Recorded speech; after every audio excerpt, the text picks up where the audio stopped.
Hi folks, and welcome back to Fishing with Den. For the last few weeks I've been experimenting with some homemade pellets which I'm calling durable hook pellets. This is them. You may have seen me fishing with them lately. As I say, they're a homemade concoction and they're really just based on a sort of a basic boilie mix. But what I needed was a pellet which, like this one here, I could put on a hook, just literally hook it in, and it would stay on the hook throughout a cast or two with a waggler on a good heavy cast. Now obviously expanders and stuff like that will do that kind of thing, but they kind of don't do too well on the heavy casting side of things. And yes, you could use a hard pellet and you could put it on a band, just as I've done with this one. And again, this is the 8mm version of my pellet on a band. But I also wanted something which I could use on a hair rig. Now, that's actually quite a big bait. You're looking there at 3 pieces of 10mm pellets. And the beauty of it is, they all came from a piece of this.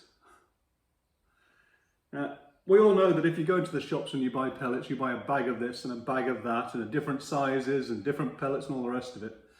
But I wanted something which was totally versatile. And so what I do is I wanted this one to complement my ground bait. I've done a video on this before, so if you want to have a look at that, I'll put a link up above. But this is ground bait which is laced with turmeric. And these are pellets which are coated with turmeric. They're actually chicken layer pellets, which you can get from the pet shop. And they work great for me. So I wanted something which would complement them. Now, those are something like 5mm pellets. I've got these Preston punches here, bread punches, and they go, excuse me, they go from 6, 8, 10 and 12mm. So if I bring this up and zoom in, I'll just move those out of the way. If I zoom in on those a little bit for you, you can see that I can get exactly the size of pellets I need. And I can also have fairly thin pellets or fairly thick pellets, simply by varying the thickness of these pieces of mixture. That's what we'll call it, I think, mixture. So what we've got then is a really versatile pellet which we can put on the hook, we can band it, and we can hair rig it. And in fact, on this one, on the hair rig, I'm using a Guru speed stop, and that doesn't actually break these things up. So they don't crack up when you're pushing quite thick things through it. So I think I've got the mixture about right now, and I think on that basis what we need to do now is to show you how to make these things. The ingredients are really simple. You just need 150 millilitres of semolina, just comes in a bag, and 150 millilitres of plain flour, not self-raising flour. And then you need to get yourself some turmeric, which is again another powder, and that's just 1½ dessert spoonfuls. And I don't really go too mad on getting these things totally exact. 1 heaped one and 1 level one, and that's all the turmeric you need. The only other thing you need is 2 largish eggs and some water. And that's all we're going to use. As I said, it's really just a basic boilie mix. Tools wise, get yourself a mixing bowl, whisk is handy, and a rolling pin. Word of warning, this stuff, turmeric, really does sort of coat stuff and stain stuff. So if you've got a laminate work surface and it gets wet, it will stain it. As I say, it is really powerful stuff in terms of sticking to surfaces, and it makes you wonder, because of course it's an ingredient of curry, makes you wonder what we're putting inside us when we eat that stuff. Anyway, that's where we're at with the basic tools. You will need a saucepan of boiling water, but we'll get to that later. Mixing wise, it couldn't actually be any simpler, and you'll notice though that I have put some gloves on. Last time I did this, I did it by hand and they went yellow, as did everything else, as I just explained, and it looked like I'd probably been smoking about 40 cigarettes a day for about 50 years. Anyway, as I say, I'm not a chef or even a cook. Just put all the ingredients in,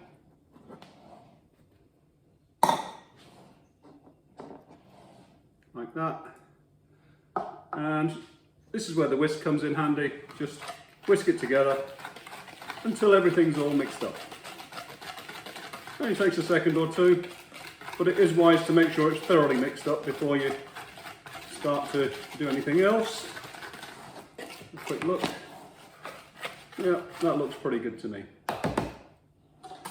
Okay, we'll get the eggs in.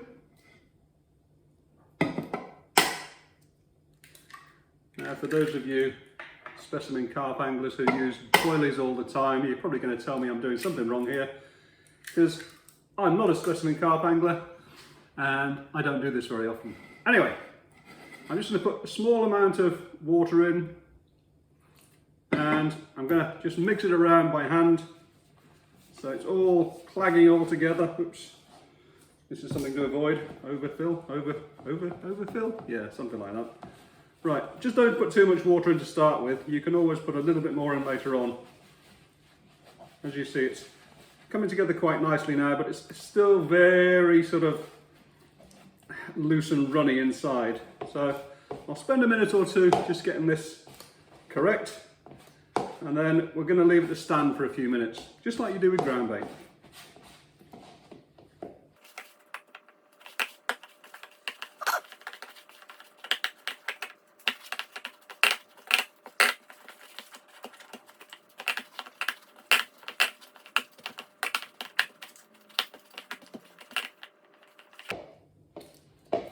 Okay, that's the basic mix sorted out. And what I generally do is, if I can pluck off a small amount like that, and if it doesn't stick to everything, just rolls up in a ball like that, then we're not far off.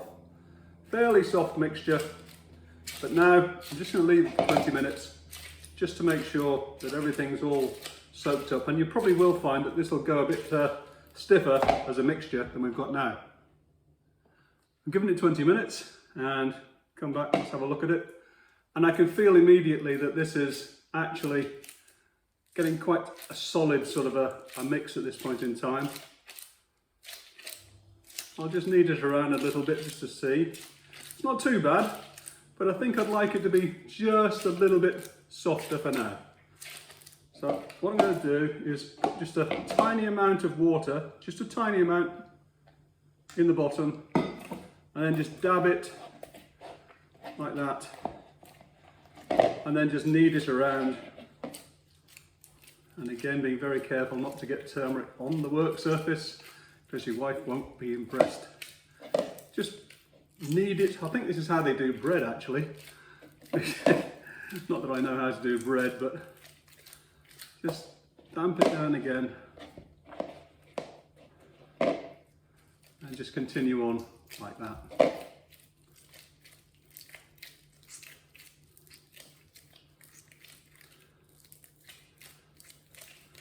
Make sure it's all the way through. You don't just want edges or sort of the outer parts to be softer than the inner parts, so it has to be kneaded properly. Give it a minute or two, and I think we're sort of getting about there now. A feel for that. Right, look at that. Again, yeah, I can make a reasonable ball out of it, and it's not sticking in clumps to anywhere else other than itself. I'm just going to roll this out now with the rolling pin, and I'm going to probably roll it out to probably 5mm. And again, if you find that this is sticking to the surface of the wood here like that, that's something I've found in the past that happens. What you do is dab it all up, get some of the self-raising, sorry, not the self-raising, get the plain flour. Gets a bit messy, but just spread some on, and if you coat the board like that, the chopping board, then you're going to be pretty okay. A little bit on the rolling pin. Told you I wasn't a cook, didn't I? Okay. So now, again, not too much of this, because be aware that you could end up drying out the mixture. That's not what you want to be doing. Completely random shape, I know. Now in winter you may find that you want thinner baits, so you could roll this out to sort of 2 or even 3 millimeters thickness. But for most of the year, I think I'm perfectly happy with something around about that, which is around about 5 or 6 millimeters or so.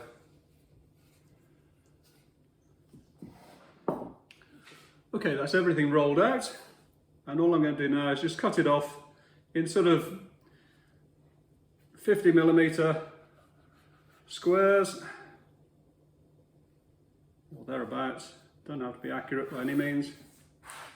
The beauty of this is it's entirely up to you what you decide that you need.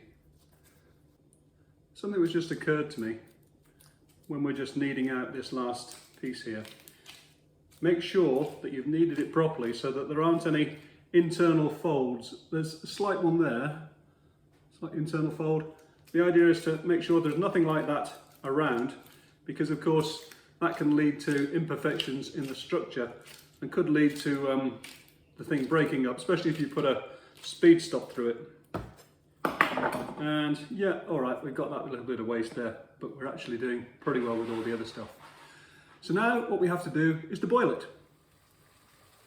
Okay, well that's the pan on the boil, so take each one of these strips, just put it in gently, make sure they don't come into contact with each other too much.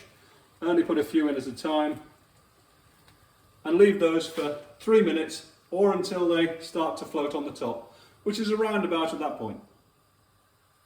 Okay, that's about 3 minutes. I'll just turn off the heat. Oops. And as you see, they're floating. Now don't worry, when you come to use them, they're not going to float. This is just while they're in the boiling water. Do them in small bundles, and then you shouldn't have any issues with them sticking together. Okay, well that's the boiling process complete, and they're all now laid out on this piece of kitchen towel on a work surface. These ones here were the first ones, and these ones of course were the ones from the end. These ones are still very sticky. These ones aren't too bad. They've been out for a few minutes, but I'm just going to leave it a bit longer so that we can get to a point where all of these are just touch dry. When they are, I'm going to turn them over, let the other sides get to the point where they're touch dry, and we're pretty much complete. It's about half an hour later, they've cooled down, and I've turned them over once. They are still a little bit sort of tacky to the touch, but for the purposes of the video, I'm going to go with that, and let's just do a quick test to see how they perform.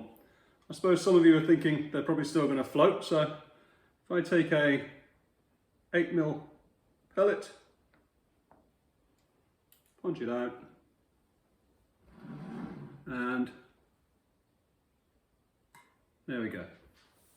As I said, still a little bit tacky, so you need to let them dry out so they're not as tacky anymore. So that's it sinking, and the next thing is, how do they go on a hook? So got that 14 hook here that I had earlier on, and let's take a 6mm pellet for this one. In fact, wrong, that's an 8mm, but we'll use it anyway.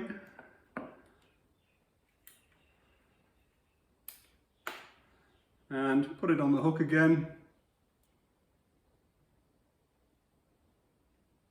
And that actually looks pretty good to me.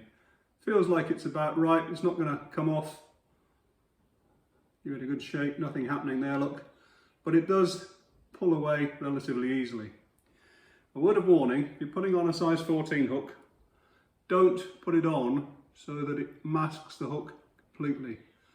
That would not do it, okay? Because you're just masking the point altogether. Hopefully you can see that. And I suppose the other big test of these sorts of things is going to be if I use the 10mm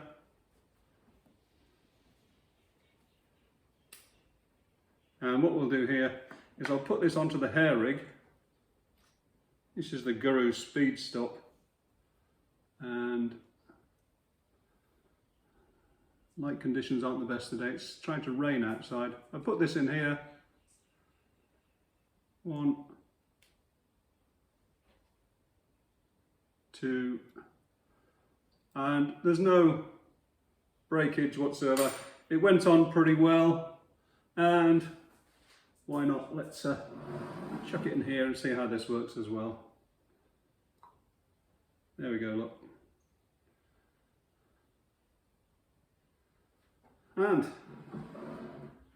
that's how I make my durable pellets.